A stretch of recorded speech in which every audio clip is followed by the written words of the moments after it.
دیوبند نے اسلام کا پرچم، دیوبند نے اسلام کا پرچم، دیوبند نے اسلام کا پرچم۔ السلام علیکم ورحمۃ اللہ وبرکاتہ۔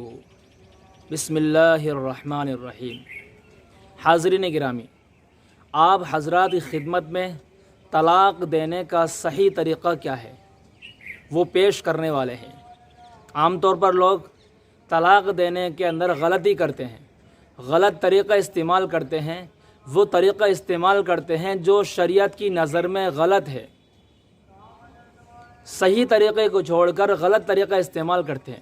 اس کی وجہ یہ ہے کہ وہ علم سے اور معلومات سے ناواقف ہیں، جس کی بنیاد پر وہ طلاق دینے کے غلط طریقے کو عمل میں لاتے ہیں اور طلاق غلط طریقے سے دیتے ہیں۔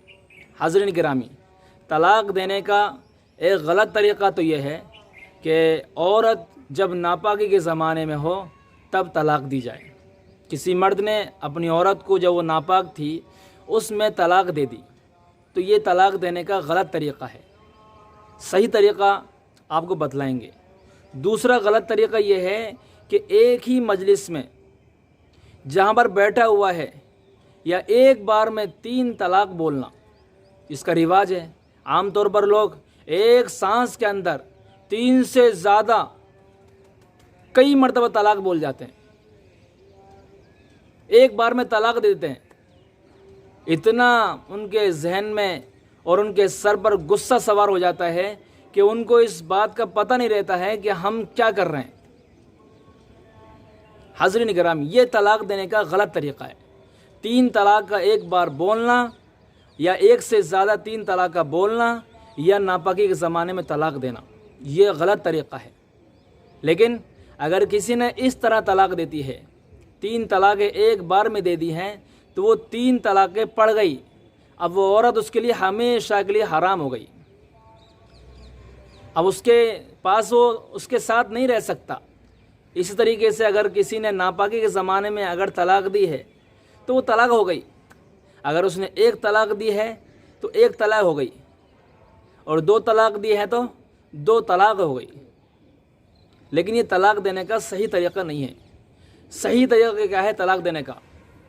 حاضرین گرامی، طلاق کا مطلب یہ ہوتا ہے کہ شوہر کو اللہ پاک نے یہ اختیار دیا ہے کہ اس طلاق دینے سے تیری بیوی کا رشتہ اور تیرا رشتہ ختم ہو جائے گا، ختم ہو جائے گا۔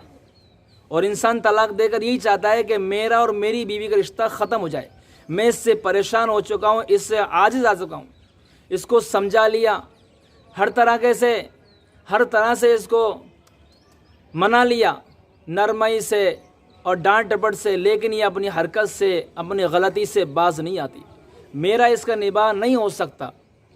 تو پھر شریعت نے یہ فرمایا کہ طلاق دے کر اس کو چھوڑ سکتا ہے۔ تو چھوڑنے کے لیے 3 طلاق دینا ضروری نہیں ہے۔ جی، عام طور پر لوگوں کے ذہن میں یہ بات بیٹھی ہوئی ہے کہ جب تک 3 طلاق نہیں دی جائیں گی وہ عورت نکاح سے نہیں نکلے گی، وہ عورت کو طلاق نہیں پڑے گی۔ لیکن یہ بات بالکل غلط بیٹھی ہوئی ہے، ذہن میں غلط بات بیٹھی ہوئی ہے کہ 3 طلاق دینے سے ہی عورت کو طلاق پڑتی ہے، جبکہ ایسا نہیں ہے۔ اگر 1 طلاق بھی اگر کسی شخص نے اپنی عورت کو دے دی تو 1 طلاق دینے کے بعد میں 3 مہینے کی جو عدت گزارے گی، اگر 3 مہینے تک میاں بیوی ایک ساتھ نہیں رہے ہیں اور ان دونوں نے آپس کے اندر رجوع نہیں کیا ہے، بات نہیں کی ہے، میاں بیوی کا رشتہ قائم نہیں ہوا ہے عدت کے اندر، وہ اگر قائم کرنا چاہیں تو ان کو شریعت نے اختیار دیا ہے کہ وہ قائم کر سکتے ہیں۔ 1 طلاق دینے کے بعد میں اور 2 طلاق دینے کے بعد میں شریعت نے شوہر کو اور بیوی کو اختیار دیا ہے کہ وہ دونوں آپس میں رہ سکتے ہیں عدت کے اندر۔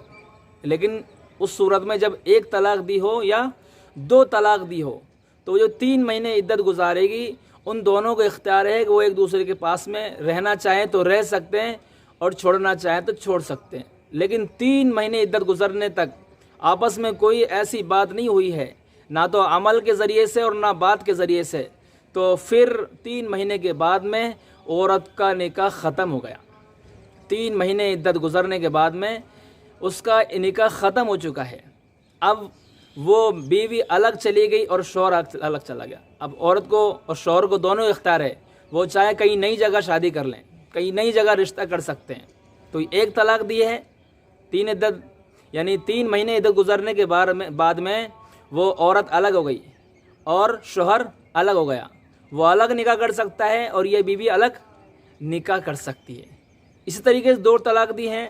3 مہینے عدت گزر گئے، 3 مہینے تک کوئی آپس کے اندر کوئی میل جول یا کوئی بات چیت ملنے کے اعتبار سے نہیں ہوئی ہے، تو 3 مہینے گزر گئے ہیں اور 2 طلاق کے بعد میں یہ صورت پیش آئی ہے. 3 مہینے کے بعد میں وہ عورت کا نکاح ختم اور شوہر کا نکاح ختم ہو گیا. تو 1 طلاق دینے سے بھی اور 2 طلاق دینے سے بھی طلاق پڑ جاتی ہے. 3 طلاق تو یہ تو سب سے آخری حد ہے، لاسٹ اسٹیج ہے کہ اس کے بعد تو پھر وہ آپس میں مل نہیں سکتے، آپس میں وہ رہ نہیں سکتے. 3 طلاق کے بعد میں میاں بیوی آپس کے اندر نہیں رہ سکتے. وہ عورت ہمیشہ کے لیے حرام ہو گئی. صرف ایک ہی راستہ ہے حلالے کا، جو سب سے لامناسب راستہ ہے، حلالے کا راستہ. تو حضرات ناظرین، 3 طلاق سے ہی طلاق نہیں پڑتی ہے، بلکہ 1 طلاق دینے سے 2 طلاق دینے سے بھی عورت عدت گزر جانے کے بعد میں الگ الگ ہو جاتے ہیں. لیکن ایسا دیکھا جاتا ہے کہ 3 طلاقوں کا رواج بنا ہوا ہے اور عام طور پر 3 طلاقیں دھڑلے سے بولی جاتی ہیں. تو طلاق دینے کا صحیح طریقہ یہ بتلا رہا تھا میں کہ طلاق دینے کا صحیح طریقہ یہ ہے کہ پہلی پاکی کے اندر، یعنی عورت جب پاک ہو، اس پاکی کے زمانے میں اور اس نے آپس میں صحبت بھی نہ کی ہو، تو ایسے پاکی کے زمانے کے اندر شوہر عورت کو طلاق دے. 1 طلاق. جب عورت پاک ہو تو پاکی کے زمانے میں صحبت اگر نہیں کی ہے تو اس پاکی کے زمانے میں طلاق دے. جس میں صحبت نہیں کی ہے 1 طلاق دے. پھر دوسری مرتبہ جب دوسرا مہینہ آئے گا، اس کے بعد وہ پاک ہوگی، پھر اس پاکی کے زمانے میں 1 طلاق دے. 2 طلاق ہو گئی. پھر تیسرا مہینہ جب آئے گا اور اس کے بعد پاک ہوگی تو اس کے زمانے میں، پاکی کے زمانے میں پھر 1 طلاق دے دے. تو اس طریقے سے 3 پاکی کے زمانے میں 3 طلاقیں دی جاتی. یہ صحیح طریقہ ہے. اس طریقے سے کسی کے ذہن میں یہ بات بیٹھی ہوئی ہے کہ مجھے تو عورت کو رکھنا ہی نہیں ہے، مجھے چھوڑنا ہے، تو اس کے لیے اسٹیپ بتائی ہے کہ اسٹیپ بائی اسٹیپ اور ترتیب بائی ترتیب جو ہے اپنی عورت کو طلاق دے صحیح طریقے کے ساتھ میں. پھر وہ اپنی عدت گزارنے کے بعد میں کہیں بھی نکاح کر سکتی ہے، اور ویسے بھی وہ عورت حرام ہو چکی ہے، وہ اختیار ہے اس کو. شوہر بھی کہیں نکاح کر سکتا ہے، لیکن اس طریقے سے پھر حلالے کے سوا کوئی راستہ نہیں ہے. تو حاضرین گرامی، امید ہے کہ اب حضرات کو یہ ویڈیو اور یہ بتائی ہوئی باتیں اچھی لگی ہوں گی. آپ اس کو زیادہ سے زیادہ شیئر کریں، چینل کو سبسکرائب کریں اور گھنٹی کے بٹن کو دبائیں تاکہ ہر آنے والی معلومات آپ تک پہلے پہنچیں. السلام علیکم ورحمۃ اللہ وبرکاتہ.